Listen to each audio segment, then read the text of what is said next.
Welcome, one and all, to the Don Lemon Show, Lemon Live at 5. Thank you for joining us, Lemonheads and beyond. There you see on your screen, of course, Miss Simone Redwine, the host of Girl Is That Legal, attorney as well, in the courtroom all day today, and is going to break it down. And there's a shot of the courthouse, the U.S. District Court in New York. Sean Diddy Combs, sentenced to 4 years in prison. 50 months. 50 months, 50. Yes. Take us inside the courtroom and this verdict, Simone. So the courtroom today was very solemn. It was filled with Diddy's closest friends and relatives. Of course, his children were there. They all spoke to the court in the late afternoon, the late morning session. And it was very solemn and it was respectful in comparison to in the past. The defense team really was very colloquial. They really wanted to be friendly, both with the jurors and with influencers in the audience. Today was about business. And today, it started off with the prosecution basically giving their breakdown. Their recommendation was 135 months. And then the defense was asking for 14 months, which was basically time served, one more month. And in the end, the judge gave just 10 months less than what the federal probation department was requesting. So he gave Diddy a little bit of credit for certain, like, for example, for being a first-time offender, and I guess for contributing to the community, blah blah blah.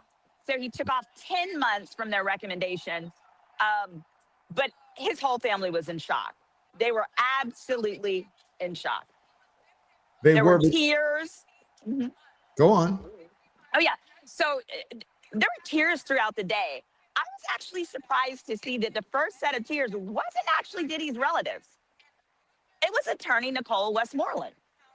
So she was the first attorney to open for Diddy. And her section, I have to tell you, was real boring. It was a snooze fest. And I was surprised because she's generally really good. But she opened her section talking about basically Diddy as a businessman and how he started Revolt. And she began to talk about how he founded and created Revolt, the television network, etc., and like broke into tears. And literally in the courtroom, we were in an overflow courtroom. We looked at each other like, is she crying? Girl, what are you crying for? It was very odd. Was this acting? Was she acting? No. I guess she just knows something we don't know. I guess that's her bestie. She also gave a personal anecdote about how 8 years ago she was trying to grow her law practice, and she saw Diddy speak at an event that was about mass incarceration, which she is passionate about. And she said hearing him speak changed her life. And she started crying some more. I mean, there was snot flying. There was snot. And I was like, give me something to cry about. I'm going to cry too. Girl, what? Because I particularly thought, the defense team was like a dream team when it came to the substantive case, right? They had the jury by the balls. The jury was invigorated by them. The jury liked the way they told the story. Today, I said, whose bad idea was this? It wasn't connecting. They led with Diddy the businessman. Girl, don't nobody care. Because he used all that money to do all that naughty stuff that we saw. So I didn't see how that was in any way supposed to mitigate. But in the end, her point was, look how he helps all these people and he donates and he gives money. He'll do much more good for the world from out here than in there. Girl, whatever. So, Simone, let me ask you, because the judge said that 11 months was not enough because that's what the defense wanted. That's right. And said, was it 14 or 14 months? Was it 14 months 14. or 11? It was 14 months, and then 11 years, she said, or he said, was too much. Too much. I said the prosecution has been wonky and crazy on their side too. So it's just two unreasonable people on both sides. Yeah. So is this what you thought? Because you've been very good at predicting what was going to happen.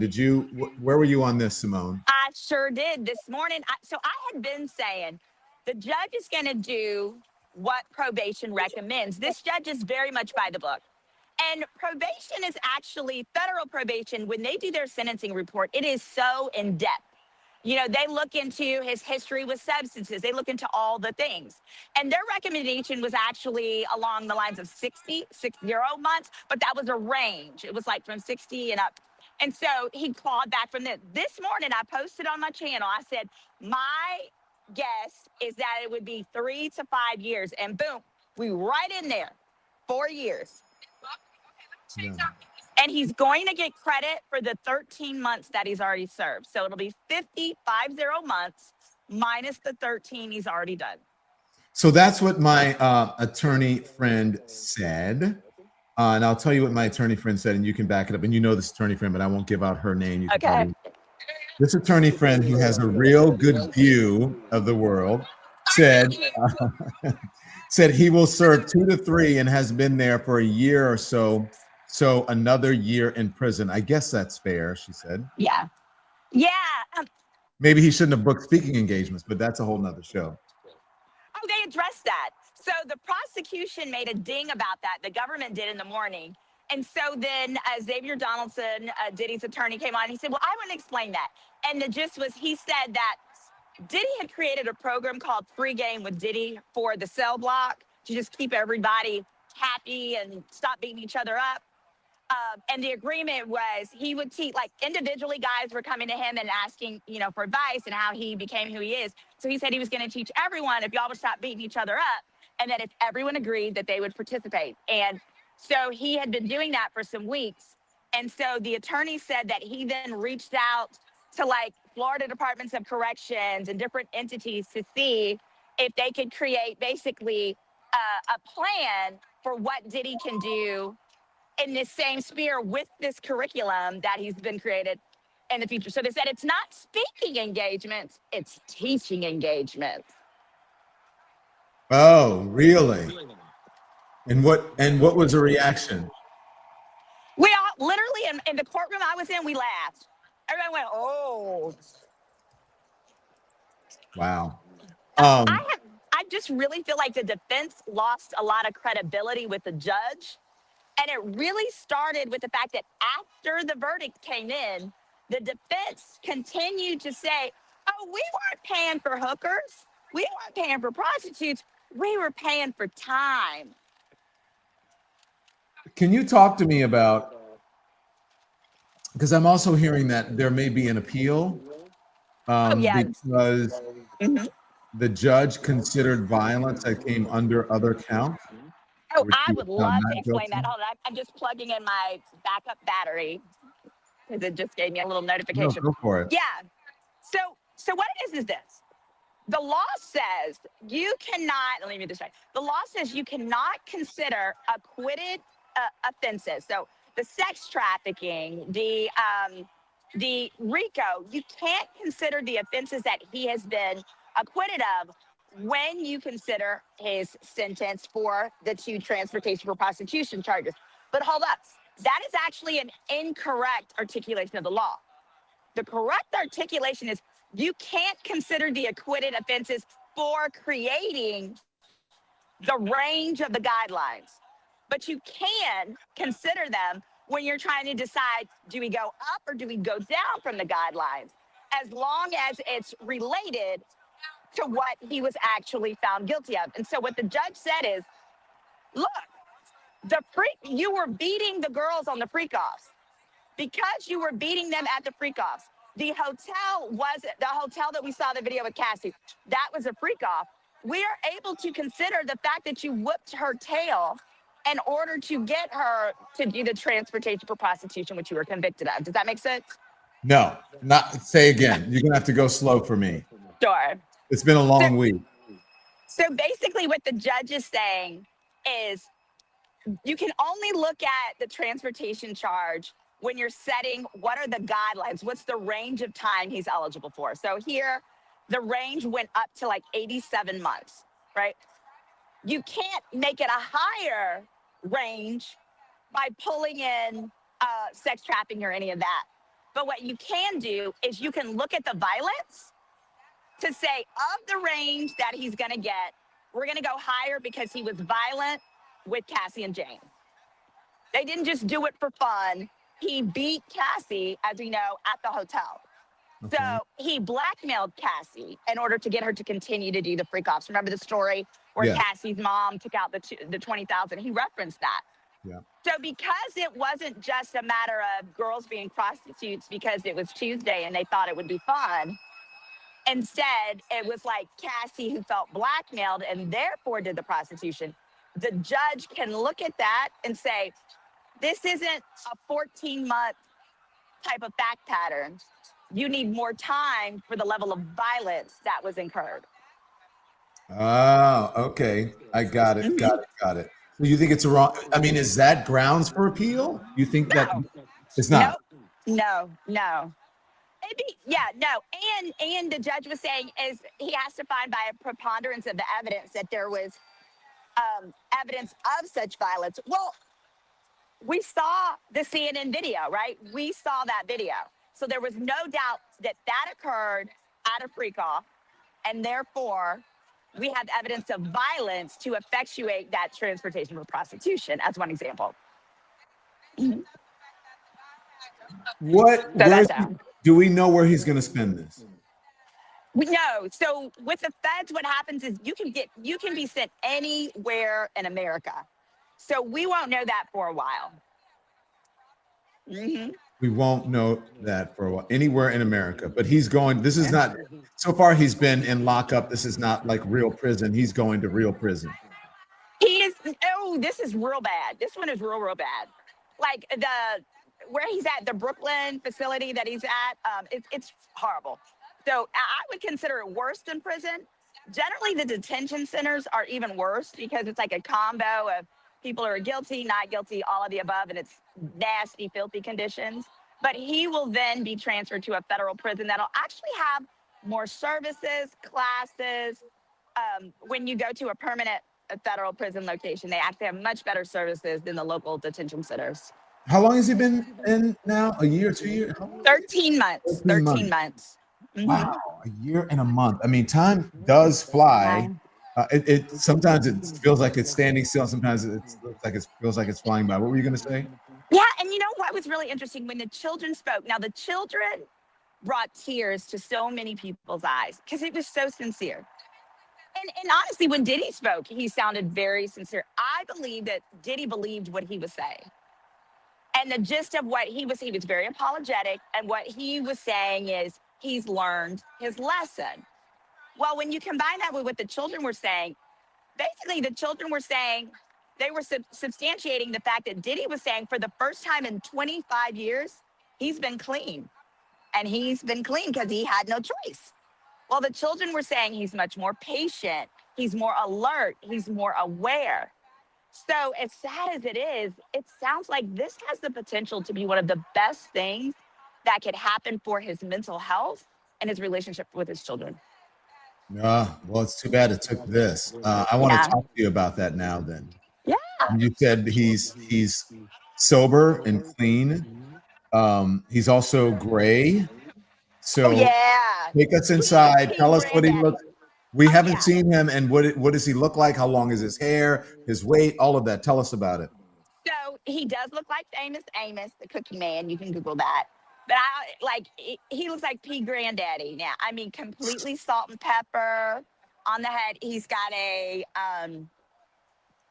gray beard. It's completely like white. He looks like he's aged maybe a decade. But his eyes are more like alert. His eyes were looking really dead. Even when you watch the video that I pasted on my page, I pasted the exact same video, guys, that was shown in the court to the judge today. And that video also had some people in tears because it was played right after the daughters. But when you looked at that video, there's a clip towards the end where he looks dead. I mean, his eyes are sunken. And it may have been like around the time of the Cassie video coming out and him being at, the heart of his addiction. But physically, he actually looks a lot better than he has in a long time. And so I think and I think it's very much the fact that he's sober. His hair was great. They don't allow hair dye in prison. No, no, no. And I he's guess not. yeah. Look, let's play some of that video, Simone, and we'll talk about it. Go But for it. this is some of the video that's this was Okay. actually an exclusive that you had. You Yeah, knew that they were going to play this video in court. Can we that's see right. that movie? Got it. Don't be afraid to dream. Put action. Know that you mean something to people. Know that you mean something to people. Like you live somewhere in people's heart.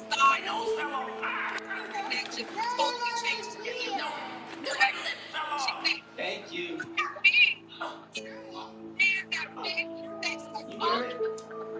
You inspire, you energize, and you've left that for the rest of the existence of this planet, man. It wouldn't be right to take that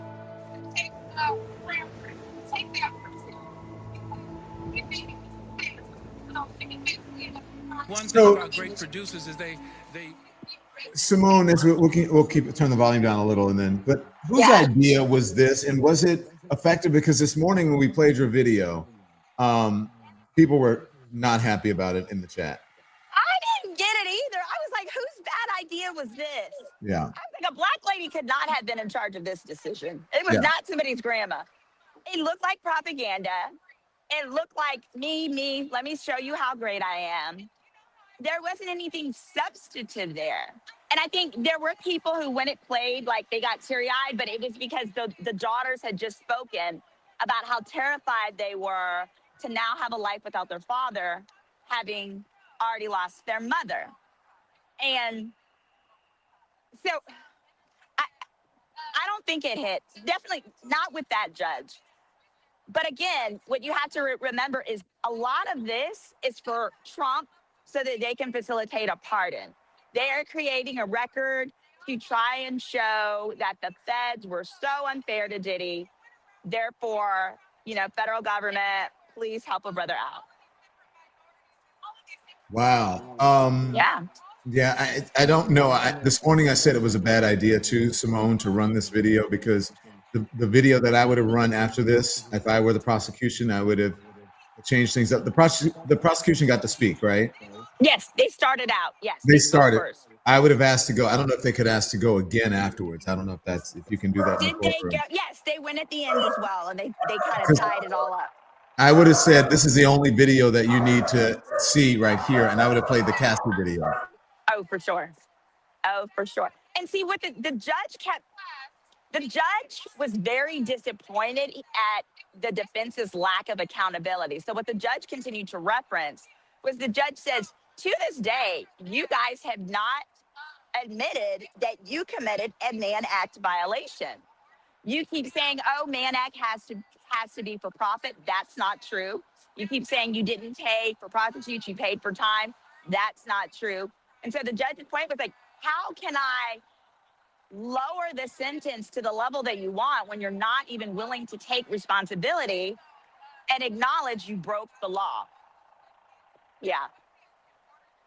And so was there now when he spoke, right? You said the daughter spoke, and then I was getting we were getting alerts from inside the courtroom. Diddy is speaking now.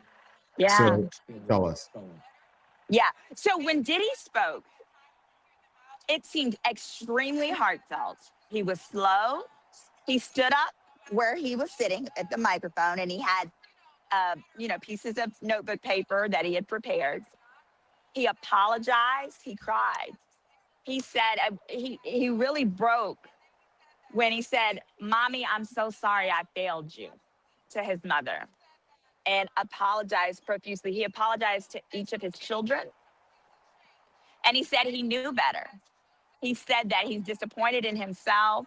He said that he was taking accountability. He opened actually with an apology for Cassie, for the way that he treated her. He acknowledged the violence. He said for the physical and emotional abuse.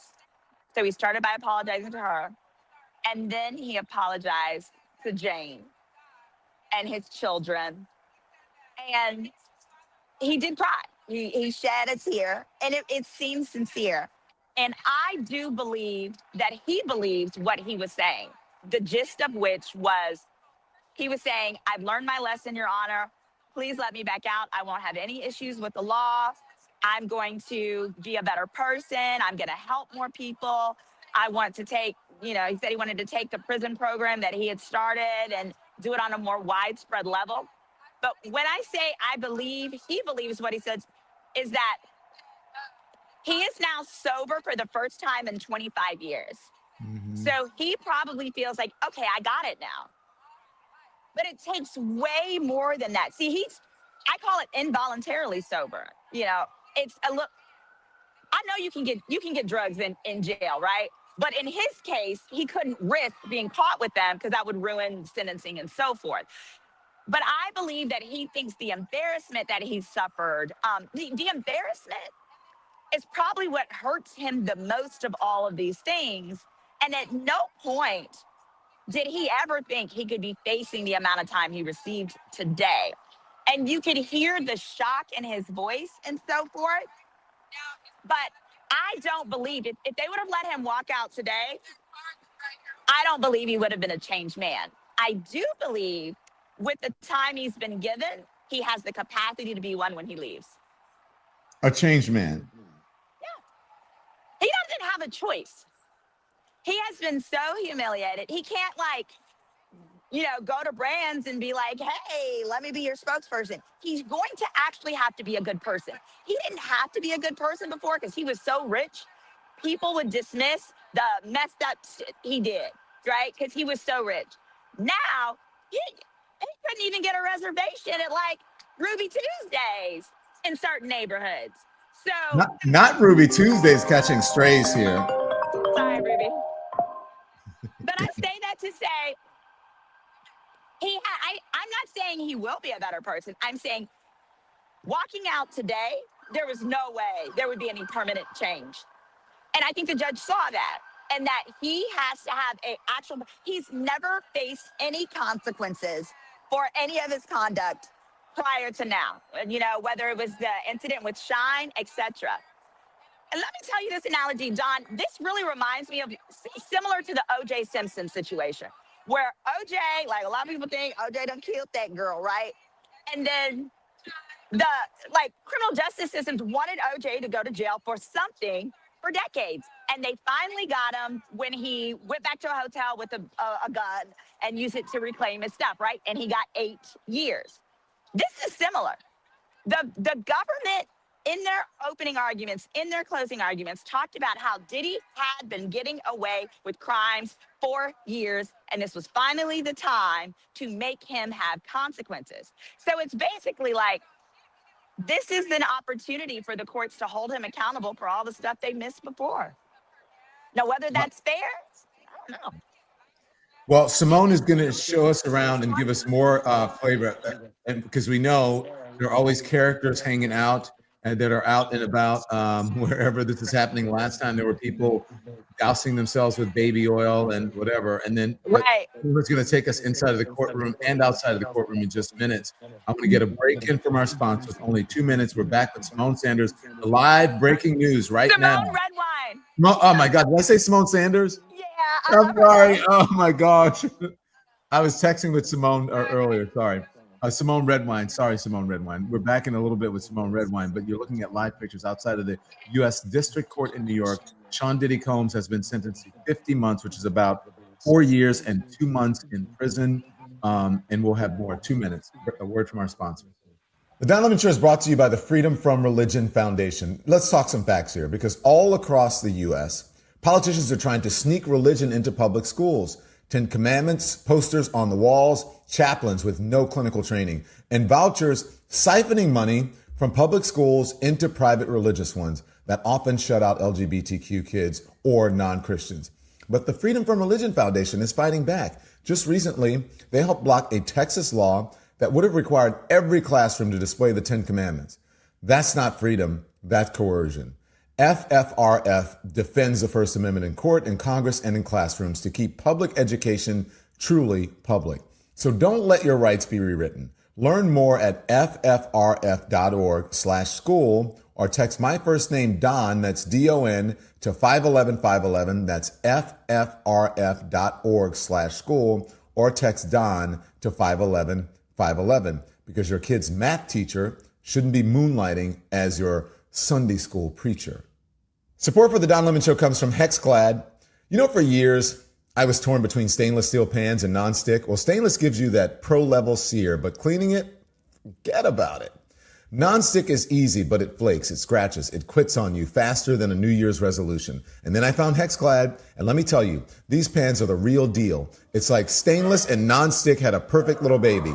I use mine for everything. Quick weeknight stir fries, Sunday night steak night, even scrambled eggs. My go-to is a 12-inch pan. It's big enough for a meal with Tim and the pups circling my feet, but still it's easy to handle. They're scratch resistant, they're dishwasher safe, oven safe for up to 500 degrees, toxin free, and they come with a lifetime warranty. Plus, Gordon Ramsay uses them, and he's a little harder to please than I am, right? So if you got one of those sad pans that you're always using, it's in the back of the cabinet, let it go. Upgrade to HexClad. For a limited time, our listeners get 10% off of HexClad at hexclad.com/lemon. That's HEXCLAD.com/lemon. Trust me, your kitchen deserves it. So does your tummy. Okay, we're back with Simone Redwine. Simone Redwine, if you look out, I don't know if you can see, Gloria Allred is speaking now. She's right to my left. Do we want to go over there? Well, you can see her there. Yeah, we want to listen, and then we'll talk to you. That the defense wanted. So Mr. Combs will be in prison for a while. He basically had a lot of good things to say, the judge did, about Mr. Combs and his contribution to the community over many years and to racial justice. But on the other hand, he has to pay the price for what he did. He could have had 10 years for each of the 2 counts of the violation of the Mann Act, which is going across state lines for the purpose of prostitution. So I think all in all, he gave the sentence that was recommended by the probation office. And so that's somewhere in between what the prosecution wanted and what the defense wanted. So it's finally over, except that there will be appeal, of course, by Mr. Combs' very large legal team. And so we'll see what happens on appeal. Yeah, the argument was by the defense that that really this was just watching sex, and so that's free speech. But the judge did not agree to that argument. It wasn't about filming. He said you can't launder an illegal act into a constitutional right, because that would otherwise be a very narrow interpretation of the Mann Act. That is famed attorney Gloria Allred speaking now in front of the courthouse in downtown Manhattan. Gloria Allred is representing several of the alleged victims in a number of the sexual assault lawsuits, including that of Talia Graves, who filed a lawsuit against Diddy back in September of 2024. Also, she represented some of the celebrities, some of the folks who were involved in Harvey Weinstein and Bill Cosby, and also R. Kelly as well. Her connection, she'd been in that courtroom? Yeah, she has been on some of the days. You know, I had heard, and I don't know if this is true, but I had heard that she, at some point, even represented Gina when Gina's prior attorneys went missing. So I've always been curious about that, seeing as how Gina kind of disappeared and reappeared. But she came to court like the first week of trial, and then I hadn't seen her since then. Yeah. But she is a notable figure. Just moments ago, when as we were talking, and just, as we were talking, there were family members who were leaving the courtroom. Andy, if you can back it, I want to show some of the folks. I wanted to show it live, but this happened just moments ago, at the courthouse in Manhattan.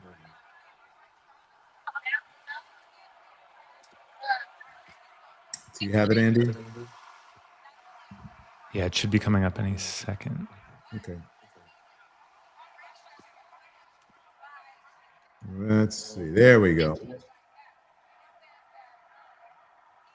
So I don't know if you can see any of these. Yeah. So that is the mom, Misha Hilton, and Justin that were walking out. Oh, and that's Gina. I think that's Gina. Oh, no. Incorrect. That's Love. That's Love. Now back it up to the beginning, Andy. Sorry. They all look alike. Back it up beginning. They all look alike. There we go, right there. Yes. Yeah, so that's Misa. That's Justin's mom. Justin has on the hat. Yeah. And then I think this woman getting a hug, I think that's giving a hug is Love's mom. Mm-hmm. Yep. Then that's Christian and his girlfriend. Oh, she was having a difficult time. She was really in tears, boohooing, understandably. These are the daughters. Especially when the girls. Oh. These are the girls. The daughters. He'll have about 3 more years. Say again. So Diddy's gonna have about 3 more years once he gets credit for this year that he's already done. Okay, and it looks like a lot of them were wearing white today. Yeah. Mm-hmm. Just the girls. The guys had on variety. Well, yeah, Quincy had on white as well. And the girlfriends had on white. So they must have coordinated that. How big is this courtroom? My goodness. All of these people were in there? No, so they had like 4. So there was one main courtroom and then they had 3 or 4 overflow courtrooms because there were that many people. Mm-hmm. How many people are we talking, Simone? I mean, the line was all down the street. I'd probably say 300 or 400. Wow. Yeah. Yep. Crazy. Now, as we look at this, I mean, and now they're getting into sprinter vans. That's a lot of people in one van, though, by the way. Yeah. I don't know how they got all those people in there. But take us outside of the courthouse, because last time there were a lot of antics happening, and I don't know if it's happening this time. Tell us show us around. Sure. I don't mind flipping the camera around if you'd like for me to. Show us around and talk to us. It's really subdued. It's extremely subdued here. Real quick, who are these folks coming out now? Do you see them? That is that his mama? Is that mom? blonde wig? It looks like mom. Yeah, the blonde wig is definitely his mama.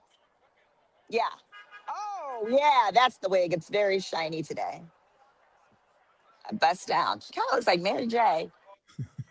You didn't just say a bust down, did you? I did. That's what they call it. That's what the girls call it when it goes all the way down to your bottom. Yeah, I'm trying to oh, here we go. I'm going to flip my camera around for you guys. So that's a mom waving at folks. Yeah. There's still a lot of people out. Oh, a lot. There's the girl, the ashy girl that wears the blonde wig. Hold on, let me show you her. She was hopping. Hey, how you doing? She was hopping around. Hold on, I got to show her to you. Wait. Here she is. Hold on. No, just so you guys know. Oh, yeah, I see. It was a lot. Yeah. And so this is where the family, etc., comes out. Let me see if there's anyone here yet. Yeah, from different angles as well. But yeah, it's quite a bit of people kind of all around. Simone, just so you know, Simone Redwine ran out of court and came on. In the beginning, she was a little bit out of breath. People were like, she seems so anxious. And it's because she just ran out of court. Literally. They take your phone when you're in there. So you got to get your phone. You got to fire it back up. You got to get all your texts. You got to get ready. There's Gloria already in the crowd, ready to get into her car as well. And then even there are signs out there for Israel controls America. It takes all kinds out there, right? It's one of the hookers. It's one of the hookers. Which one? Let me check. Hold on. I forget his name. Hold on. You turned your camera off. Okay, hold on. Let me switch it around. There we go. It's the magic man. Let me ask him. Hold on. They're interviewing this one. Just talk to him. Okay. Tell him you're on with me and see if he'll say hi. He's one of the dudes. Yeah. I feel like someone introduced me to this guy at a party recently in an event in Los Angeles, saying he was one of the guys and I should do an interview with him.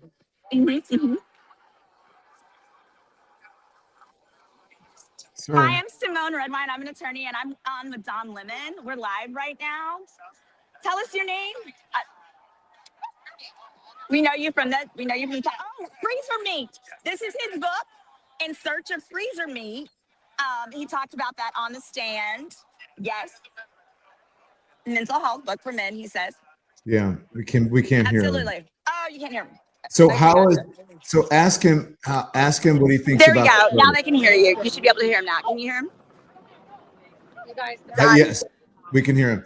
Can he hear me or no? He can't hear you yet, but ask him how he feels about this verdict. Yeah, I am. Go ahead, we're on Don. Hold on 1 second. I'm gonna do one with you after. Okay, no problem. He said, Don wants to know. Here you go, Don. You see right here. Don, your question was. How does he feel about the verdict? What does he think? I mean, about the sentencing. Oh, it's the Punisher. Okay. I'm going to have to put my earbuds back on. I'm sorry about that. Yeah, I can't hear you now. Go ahead. I wanted to know how he felt about the sentencing. Yeah, sorry about that, Don. Sorry, with the earbuds. With the earbuds, I couldn't hear you. And so, but this is the Punisher. Got it. Yeah, so the Punisher was actually. Go ahead. Yeah, so that wasn't one of the guys? He was. No, in fact, he was. He testified. And he actually, one of the things that he testified to is that he felt like it was consensual with Cassie. He and his experience that he didn't believe that she was doing something against her will. But the pertinence of his testimony was he talked about the different cities and states in order to connect it to interstate commerce. Yeah, for the transportation. Yeah, I wanted to know since he testified and he didn't feel like he felt it was consensual. I was wondering how he felt, if he thought the sentencing was fair or not, the amount of time that. Yeah, that's what I was trying to hear, but yeah, we can't hear with the earbud. I mean, him having a book outside of the courtroom, Simone. I'm just saying. I thought the same thing. I wanted to ask earlier, but too much is going on. Has this whole thing been a circus, or what has it been like? Absolutely, 100% strange, weird. Circusy. It's just people are so split. Nobody is in between. People have an opinion on one end or the other. And they are very adamant about it. And so today, the court felt very respectful, and that there were certain things that, for example, the defense was presenting where it was kind of like, now this, but no one was disrespectful. No one was like, oh yeah, right, we don't believe you, because it was clear that some other people were very emotional about it. And it became for me as an attorney, it became very clear that it was going to be a substantial sentence when the hearing went over an hour. Because think about it. If it was going to be time served, he would have the judge would not have needed to allow all these people to get up and talk, and all these people to share their sentiments and their testimony. He did that to create a full record because he wasn't going to simply give time served. So when I knew that, I was like, oh, it's going to be a long day. And it was. So you said you predicted it, but I mean, was there anything that was surprising? Even though that you predicted, you say, oh, you could have gotten more here or less there, or then I'm going to talk to you about another aspect of this that I find fascinating. But go on. No, I think that it was pretty spot on with, like, it seemed fair under the facts. I think I was surprised that it was closer to a 4-year mark.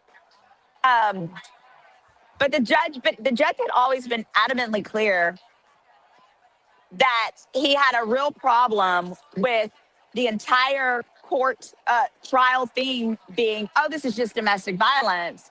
And then them wanting to walk away and be like, time served, not a big deal. Let me go on home. Yeah.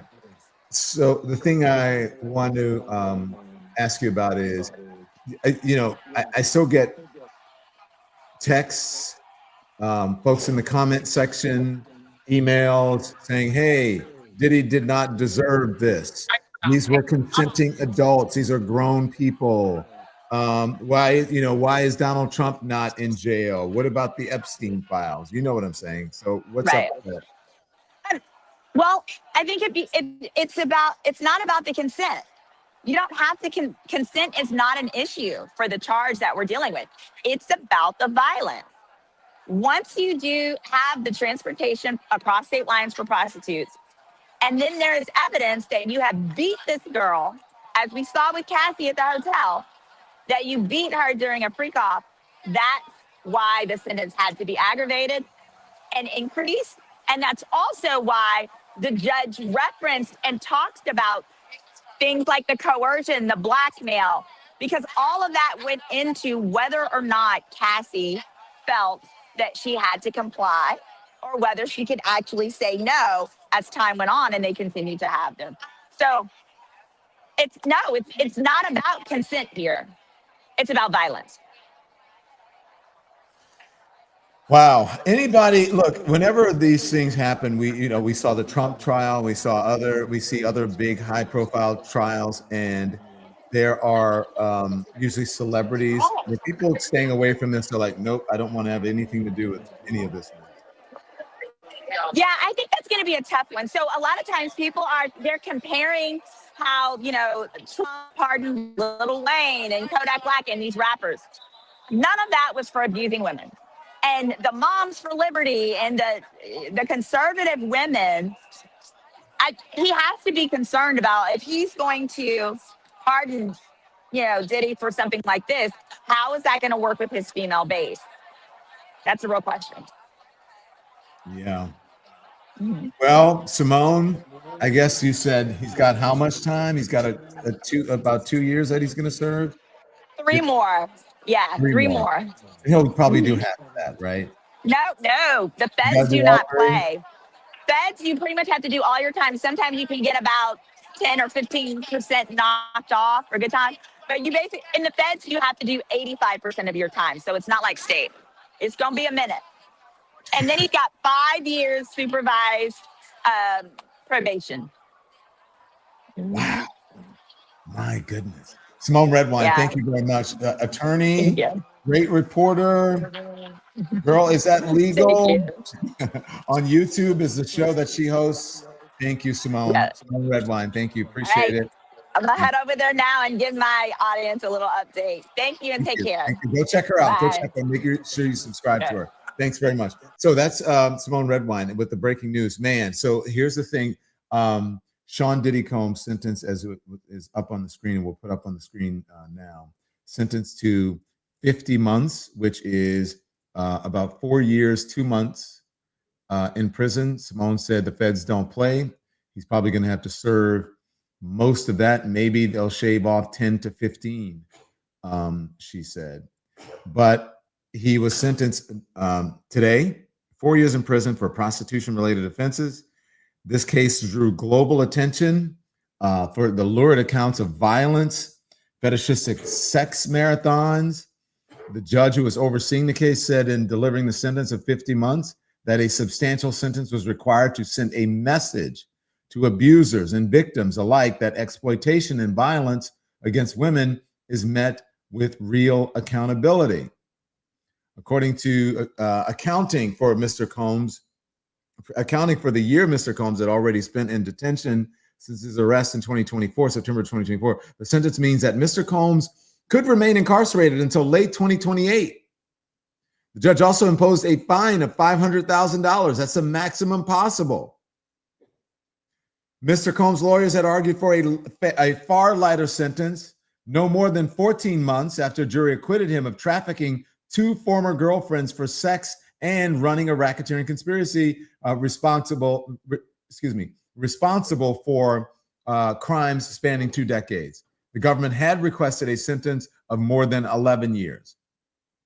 He was convicted on the 2 lesser counts at his trial of transportation to engage in prostitution, charges related to travel arrangements he made for sexual encounters between his girlfriends and hired male escorts known as freak-offs that we've heard so much about, and hotel nights. 2 of those women, Cassandra Ventura, known as Cassie, known as the singer Cassie, and another former girlfriend who used the pseudonym Jane, testified at length about feeling violated by the encounters there. There was lots of testimony. This went on for weeks, and he has been there for 13 months. Wow. Well, he's already behind bars.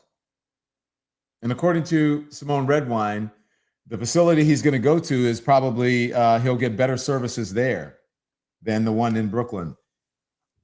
We're going to talk about that and also what's going on with the government and the shutdown. 2 minutes, a word from our sponsors. The Don Lemon Show is sponsored by Ollie. This one's for the dog parents out there. You all know how much I love my dogs, Boomer, Barkley, and Gus Gus. They run the Lemon household, and you know I'm just the staff here. So that's why I switched to Ollie. They make fresh, protein-packed meals with real human-grade ingredients, the kind I eat myself, and if I didn't, have my own dinner. And they deliver them straight to my door. Barkley's favorite is the beef recipe. Gus Gus, chicken all day. And Boomer will eat anything. He's like his dad. So he's picky, but he'll eat anything. So what I love most is that it's personalized. You take a 30-second quiz, Ollie builds a meal plan for your dog, and the app even has on-demand health screenings with real experts. Since switching my dogs, more energy they have, shinier coats, fewer gassy surprises. You know what I mean? That's a win for everybody. So head to ollie.com/lemon and use the code LEMON for 60% off of your first box. They even have a happiness guarantee. So if your pup isn't into it, you get your money back. That's OLLIE.com/lemon, code LEMON. Your dog deserves this. Support for the show comes from Lean. Now listen, we've all seen the fad diets, the juice cleanses, the cabbage soup diet. Remember that? Kale, everything, that too. You lose a few pounds and then it creeps back plus a couple more, sometimes a whole lot more. Doctors call it weight cycling. Half of Americans do it, and it puts you at a higher risk for diabetes, heart disease, stroke, and all the stuff that you do not want. That's where Lean comes in. It is a non-prescription supplement created by doctors, not another shot or a trendy gimmick. It works 3 ways. It helps control blood sugar, it curbs cravings, and it actually helps your body burn fat for energy. So for me, the cravings part is key because, when I get on a roll with doing my show in the morning or at night or whatever and show prep, I don't always reach for carrot sticks. So if you're tired of losing and regaining the same weight, even more, as I say, and then that's where you should turn to Lean. Add Lean to your diet and exercise routine. Get 20% off with code LEMON at takelean.com. That's code LEMON at takelean.com. Stay healthy, stay consistent, and maybe keep the kale smoothies as optional. Thanks to our sponsors. Thank you so much to our sponsors. Okay, so let's talk about, by the way, Donald Trump, we're going to take you to Washington, but Donald Trump says that he may consider pardoning Sean Diddy Combs, saying that, if someone was mistreated, I've been mistreated by the system. If I feel like someone is mistreated by the system, whether he likes me or not, I'm going to help him out. This was him back in the day saying that just a couple months ago. You mentioned once in 2012 that Diddy was a good friend of yours back then. He has since found himself in some very serious legal trouble. Yeah, that's true. Would you ever consider pardoning him? Well, nobody's asked. You had to be the one to ask, Peter, but nobody's asked. But I know people are thinking about it. I know they're thinking about it. I think some people have been very close to asking. First of all, I'd look at what's happening, and I haven't been watching it too closely, although it's certainly getting a lot of coverage. I haven't seen him. I haven't spoken to him in years. he used to really like me a lot, but I think when I ran for politics, that relationship busted up from what I read. I don't know. He didn't tell me that, but I'd read some little bit nasty statements in the paper all of a sudden. It's different. You become a much different person when you run for politics and you do what's right.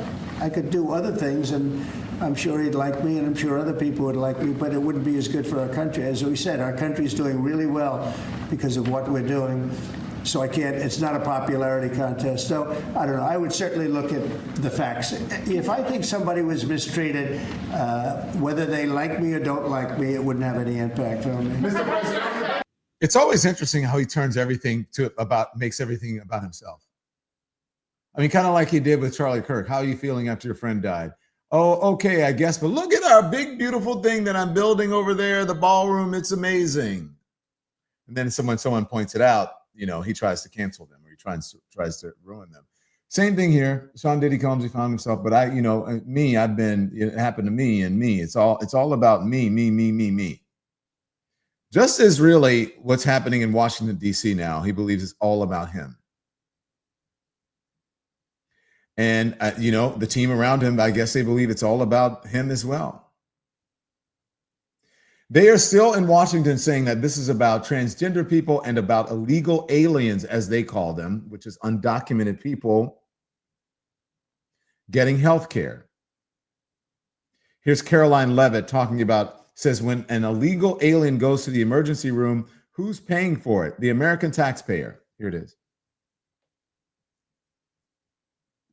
And it is an undisputed fact, a fact that under the Biden administration, illegal aliens were absolutely receiving taxpayer-funded healthcare benefits. In fact, in fiscal year 2024, Medicaid costs for emergency services for illegal immigrants skyrocketed by 142% from the previous year to $9.1 billion. That's $9.1 billion taxpayer dollars that were going to emergency services for illegals. Between President Trump's last full fiscal year under his first administration and Joe Biden's last full fiscal year, Medicaid spending on emergency services for illegal immigrants nearly tripled. There was an increase of 196% between 2020 and 2024. And I have a chart here for you, and I'm more than happy to email it to you. I'd also like to add, because some were asking dishonest questions yesterday about emergency rooms. In Southern California, according to healthcare professionals in 2023 under the Biden administration, Southern California's, quote, entire healthcare system was being bombarded with illegal immigrants and forcing American patients to endure longer wait times. In Denver, Colorado, the CEO of Denver Health stated that 8,000 illegal immigrants made 20,000 visits to the city's health system in 2023, leaving an uncompensated bill totaling over $10 million. So when an illegal alien goes to the emergency room, who's paying for it? The American taxpayer. The main safety net hospital in Denver had to turn away patients due to the massive influx of illegal immigrants into the community. And UC Health hospitals in 2024 reported their system was under stress from an increasing number of migrants. Okay. All right. Carol, thank you very much. That's the point I was going to make, Demetrius Cephas. A lot of Americans don't have medical insurance, and we're paying for it. They don't have medical insurance because it's too high, because of how the system works. She didn't factor any of that into it. And that's the biggest problem, not undocumented people going into hospitals or going to the emergency room. So this is somehow shifted. They're such liars, shapers. This has now become, for them, they're trying to say that, they want to give Cadillac health insurance to undocumented people. And now it has gone to, they go into emergency rooms, because that is the one little kernel of something that could be true. Because in our country, doctors, you heard this morning, doctors are what? They take an oath that they have to do no harm. If someone comes in, they have to treat them, no matter who. That is not giving health insurance to undocumented people. That is following the law. Doctors have to do that. That's an oath. Doctors have to do that, because we just don't let people die regardless of their immigration status here. If that were the case, and any immigrant who came, or let's just say someone came to visit from another country and they got sick and they didn't have health insurance, do you just let them die if they're here on vacation and the health insurance doesn't match? What she's saying makes no sense. And I don't know if anyone challenged her in that room. Maybe they did. I'm just seeing the soundbite. But Caroline Leavitt is full of shit and she's lying. And that's why I tell you, nothing comes out of that briefing room that is even newsworthy. Because all she does is lie and she's reading from a script. Americans are blaming Republicans for the shutdown. Does that give Republicans pause? I don't know. Let's listen to Senator Roger Marshall on CNN. Washington Post poll that was just out here showing more Americans are actually blaming President Trump and you guys, congressional Republicans, for the shutdown than Democrats. Is that giving you pause? Oh, I think that's a very false scenario right there. I think everybody realizes this is a Schumer shutdown, that this is a politically driven shutdown, driven by AOC and the squad and the liberal Marxist portion of the Democrat Party. I think that's truly true. Why is AOC in the squad? Why are they catching strays here? Nancy Pelosi was asked that question because by a reporter who said that she heard it on a right wing, or someone Republican or whatever said that this was really being led by AOC. And Nancy Pelosi answered and said, no, Hakeem Jeffries is in charge. Chuck Schumer is in charge. Those are the people who are doing this. It's Hakeem Jeffries and Chuck Schumer. It's not AOC. AOC was on, I think, MSNBC or one of the Chris Hayes the other night. She said, I'm not leading this, but I'll tell you how I feel about it. So these people are just coming on television and they just lie. I can't stand it. And now he's saying it's the squad and it's the radical far left liberal lunatics. That's their thing. In the meantime, American people see it right through this and they're like, I would like some health care. I would like my health care to be affordable. You're in charge of every single lever of government. Do your job. Continue on, please. What's going on here? That's because, and then none of their arguments make sense why they're trying to shut it down. It just doesn't make any sense to anybody. So I would just discount that poll altogether, and that's not what I'm hearing from back home. Why do you discount that? Well, I just think there's so much other polls that say just the opposite. I think that which one? The arguments out there, I don't have them at my fingertips right now. I can tell you that's a very biased poll. I'm absolutely convinced that this is a political shutdown. Why is it biased? Can you explain? More. I don't even know who was it from? I don't even know. The Washington Post. I mean, if it's biased, you should know which one it is. It's the Washington Post poll. Yeah. I don't know. I don't think you can take a snapshot like that. What I'm hearing back home is that people think that this is a Schumer shutdown. This is a political shutdown, that AOC has hijacked the party, and this is the direction that they want to go, that they've taken. Can you guys explain to me why these people are obsessed with AOC? Like, it's weird. Is it some sort of eroticism? Are they attracted to her? Do they want to be with her? Like, are they in love with her, or do they just a strong woman who is, look, you don't have to agree with her politics. That's a whole other thing. But why are you constantly attacking and bringing up AOC? It's so weird how AOC and the squad have such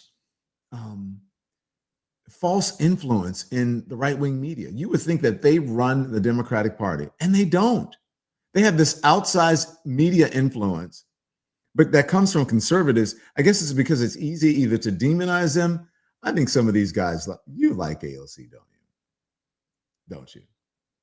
And she's not even coming for you. So you're like, it's just AOC. Because they're mad. Wow. There's a certain demographic of people who really, really, really, really have something stuck in their craw about Alexandria Ocasio-Cortez. It's fascinating. I need to talk to a therapist about that and see what's up. Even when the government was shut down for 35 days in Trump's first term, you never had the layoffs never had to lay off thousands of workers. So why are the layoffs necessary, Caroline Levitt? That's what a reporter asked. Here it is.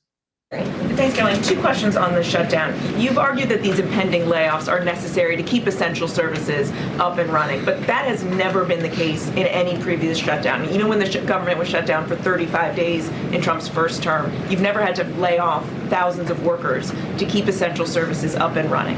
So why are layoffs now necessary in this shutdown? Because we have an administration and we have a president who are wholeheartedly focused on restoring fiscal sanity to our government and doing the right thing by the American taxpayer. We are $37 trillion in debt, and the federal government is currently shut down. There is no more money coming into the federal government's coffers. And as you've also seen since the beginning, in January, this administration is focusing on waste, fraud, and abuse. And so Democrats have given this administration an unenviable choice to have to take a look at the balance sheet and identify where these cuts and layoffs can be made. She's right. Waste, fraud, and abuse. This administration is really highlighting waste, fraud, and abuse. And I mean, the personification of it is right there on your screen, right there, when the tan jacket. A waste, fraud, and abusive to the reporters. And abusive to the American people. So that's enough of that soundbite. By the way, before what I've been explaining, thank you, producers. They're saying that Caroline Levitt was trying to suggest that one should be forced to show one's documents before you get treatment at emergency rooms. So I guess you have to show your papers, you have to show your ID, you have the medical card now. You're out and about, something happens, you're in a car accident. It's like before you're laying there and you're half in and out, and it's like, oh, wait, let me get my papers. I got to show my papers before you can treat me. Oh my God, these people are crazy. Literally crazy. Now Donald Trump is all in on Project 2025. Remember, he knew nothing about Project 2025. What are you talking about? I never met Project 2025. Never heard about it. I have no idea what that is. 2025. Is this 2025? Is 2025 coming up? I don't know what you're talking about. Well, it's interesting that a Fox News reporter asked her about it. Here it is. During the campaign, President Trump said that he did not know anything about Project 2025. Now he knows about it. Is that the blueprint for shrinking the government? Look, the blueprint is what the president and his team and his cabinet secretaries ultimately decide. And the president trusts his cabinet secretaries to identify where there is waste, fraud, and abuse. We pointed out this morning, or Russ Vogt tweeted about this morning, a Chicago rail project that was canceled. We paused $2.1 billion in Chicago infrastructure projects, specifically the Red Line extension and the red and purple modernization projects. And it's because the administration is concerned that the Biden administration was handing out taxpayer dollars to pay for this construction based on DEI. DOT is reviewing the race-based contracting on unconstitutional grounds. And in the meantime, the Department of Transportation funds for these projects are on hold. So I guess this answers both of your questions. This would be an example of that. Do you think that there would, this is the Russ Vogt thing. Now, do you think, they keep talking about this DEI. Now, I wonder if you're thinking that these projects are being,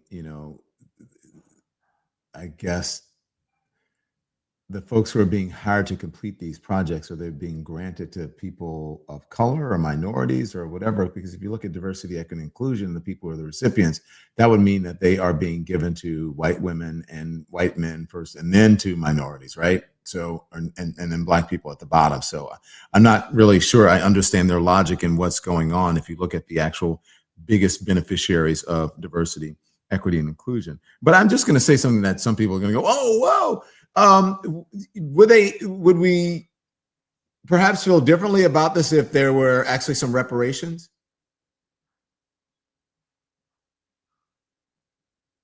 For the people who built the country for free?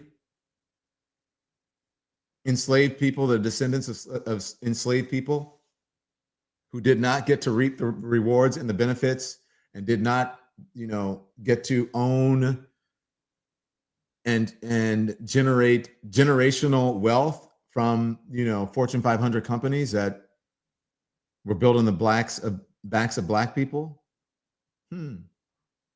maybe there would be no need for incentives to, give grant contracts, not give grant contracts to minority owners or minorities, if people weren't giving the contracts to their buddies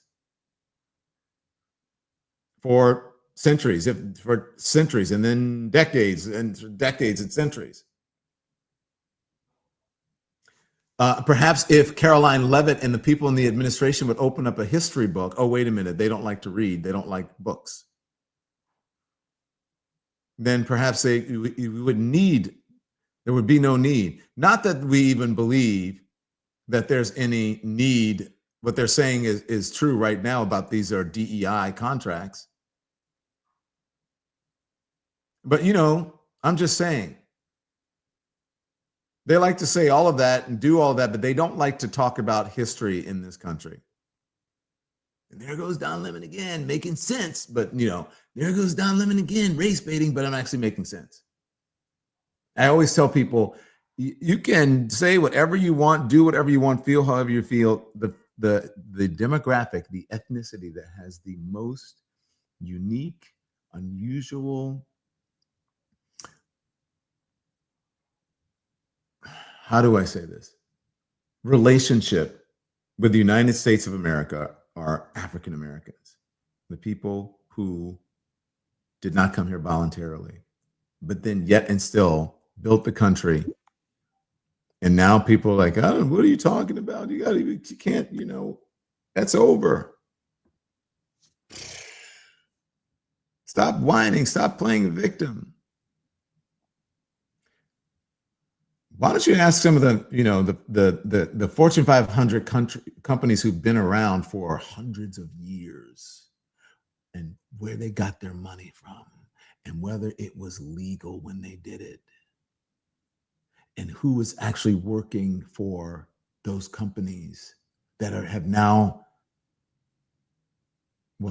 made people into billionaires, that created billionaires and soon trillionaires.